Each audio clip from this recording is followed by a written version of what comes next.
Next up, we are going to be talking about audio ads that work. So this is programmatic strategies that reach and engage today's listeners. Here to tell us more all about that are our very good friends from Adswizz. Please give a very warm welcome to Rowan, Hamill and Lindsay, Lynch.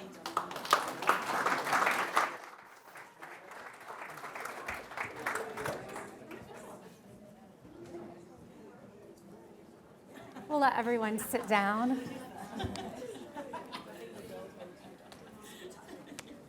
It's not showing up on there. Thanks everyone for joining us this morning for our session around audio ads that work, programmatic strategies to reach and engage today's listeners. We're so excited to be back. Last year, Rowan and I were on stage discussing why you should include audio as part of your media strategy. But today, we're taking a step further to encourage you not just to look at audio as a channel, but to consider running programmatically as well to efficiently reach and engage your audience. I'm Lindsay Lynch. I look after international campaigns here at Adswizz. And I'm Rowan Hamill, and I look after the UK. We can't see the slides, by the way, so you might see us doing that. Yeah. We're really excited to be here as we're actually one of the only sessions today with a programmatic focus. So before we get started, I thought it would be helpful just to do a quick show of hands. How many of you guys in the room are currently buying audio? That's great. We love it. That's love good. it. And again, how many of you are buying it programmatically? Okay. Let's see. So there we go. We can see it now. So last year we were talking a bit more about why you should be investing in audio. So there was a lot of focus, and it's been the same today as well, about why you should be growing your brand by engaging with audiences that are, listening to hours upon hours of content. And there were lots of reasons why brands weren't investing more, whether it be fragmenting teams at agencies, or this perception that audio is a speaker in your kitchen or in your car rather than smart speakers, podcasts, everything like that. This year, we want to talk about how you can do that, and it's difficult to follow such an entertaining session as before, but we really want to talk about how you can do that, how you can harness data, and just how you can do that moving forward. But first, let's just take a quick moment to talk about who are Adswizz and why you should actually be listening to what Rowan and I have to say today when it comes to programmatic audio. We've really been the leaders within the audio space. Adswizz has been around now for over 18 years, and from running the first targeted radio ad to running the first dynamically inserted podcast ad, we are a technology that today powers nearly 90% of all digital audio ads. I like to say that we're the hipsters when it comes to audio, basically. We were doing it first before it was mainstream. Very much the trendsetters. And to this day, audio still remains at the heart of what we do. It's really important that we see more and more brands are starting to engage with audio. Adswizz is an open ecosystem, so we work with a number of the world's leading publishers and leading tech companies, continuing to innovate so that we're able to help customers and brands reach their audience no matter where they are across podcasts, music streaming, digital radio, and through in-game audio on mobile as well. So we've seen some of these slides already earlier, but just want to say, and I think somebody earlier said it's actually 76% of people in the UK listen to digital audio every week. That is a huge amount of people. There's a 43% increase in digital audio since 2018. So in 7 years, 43%. This is the point that really sticks with me because I just can't actually imagine how this is possible. But 2 hours and 34 minutes on average is spent listening to any form of digital audio per day. That is as long as like watching the entirety of Pulp Fiction or Indiana Jones and the Temple of Doom. But every day. Every day. Every day. Every day. We give it a good shot. Okay. This slide you guys have probably seen before. It's changed. We throw it up every year, and it's changed a little bit. Audio spend is growing, but it still is nowhere near where it could be based on the amount of time that listeners are spending consuming audio. Today, there is a 16% gap between time spent and advertising spend. And I think that's such a great opportunity now for brands to get involved and start spending on digital audio. I think especially as there has been a lot of economic uncertainty in the past few months, and that will only continue, buying ads programmatically can really help brands to be efficient with their spend and to be able to drive real actionable results as well. I think one of the things that people focus on a lot is the measurement, and that's where the gap falls down. But it is very much, if you just think about the amount of time spent, your brand has an opportunity to really engage with those users. And we as an industry, especially in programmatic and digital, is trying to face that issue of measurement. I just want to take a look at a slide here. So this is just a slide to show how audio is a daily companion. It boosts moods, it provides companionship. So you can, this again is an example of how somebody really can clock up that over 2.5 hours of time. So you can listen to it in the morning, on your jog, commute. And one thing that is missing, I don't know who else does this, but I have to listen to something to go to sleep because I'm just addicted to that now. So really what this shows though is not just how tuned in we are and how enabled we are to have a moment's free thought, but audiences can listen to whatever they want, wherever they are. And that really is moving away from the days of drive time and everything like that. I can listen to a US-based true crime podcast in North London, but at the same time, I can be targeted with an ad that is relevant to me, the location, the time of day I'm listening to. And how is that possible? That's possible through data. And how do we activate it? That's through programmatic. For those of you who don't know what programmatic is, it's an all-encompassing word. It's a verb, it's a noun.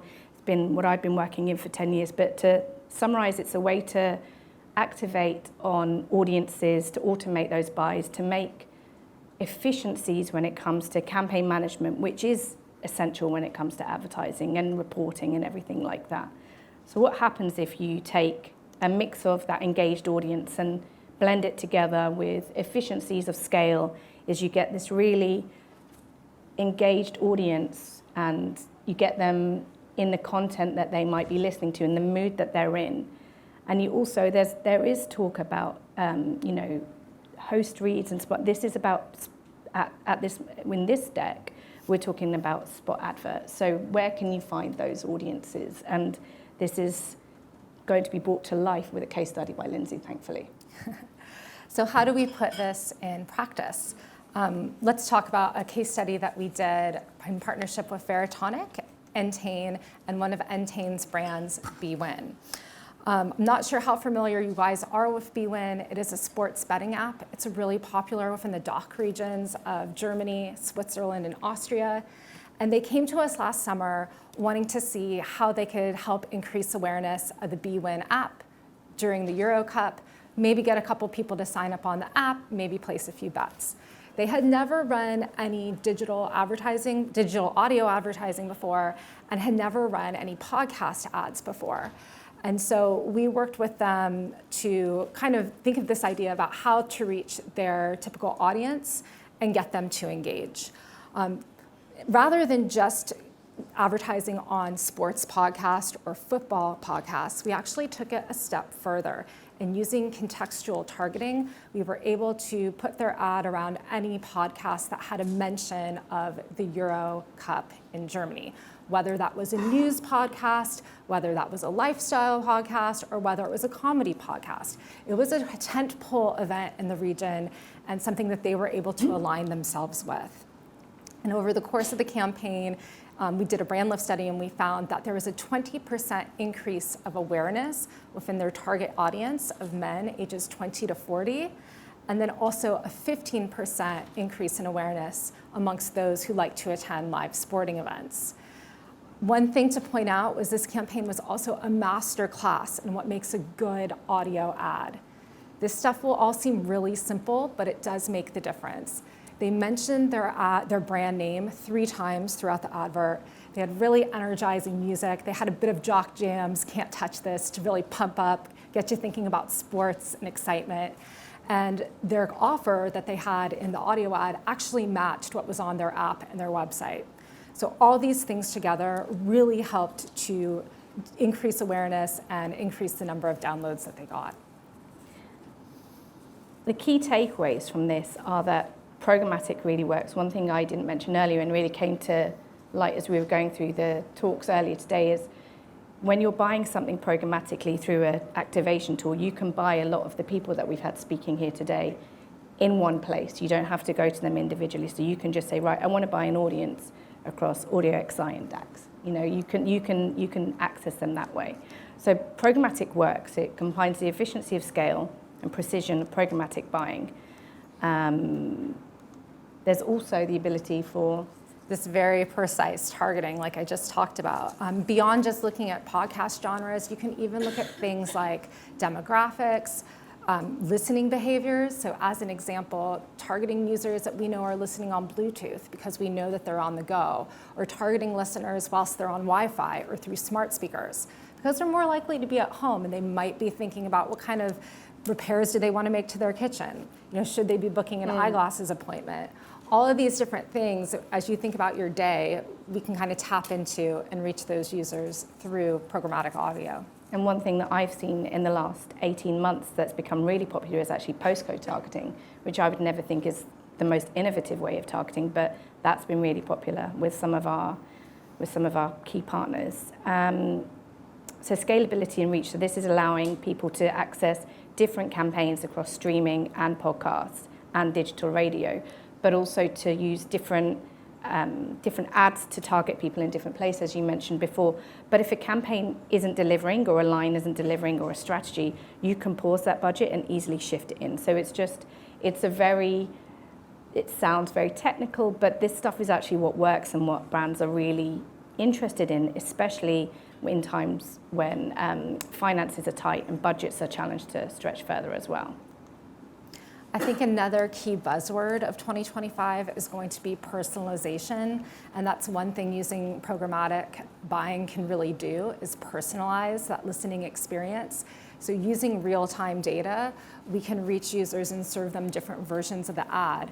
For example, looking at weather-based targeting. It's a beautiful day today. Who wouldn't want a Corona beer or a Magnum ice cream?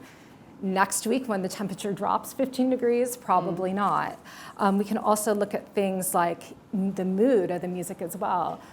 Now it's more and more common where you get advertisers that want to tap into a playful mood or an energetic mood.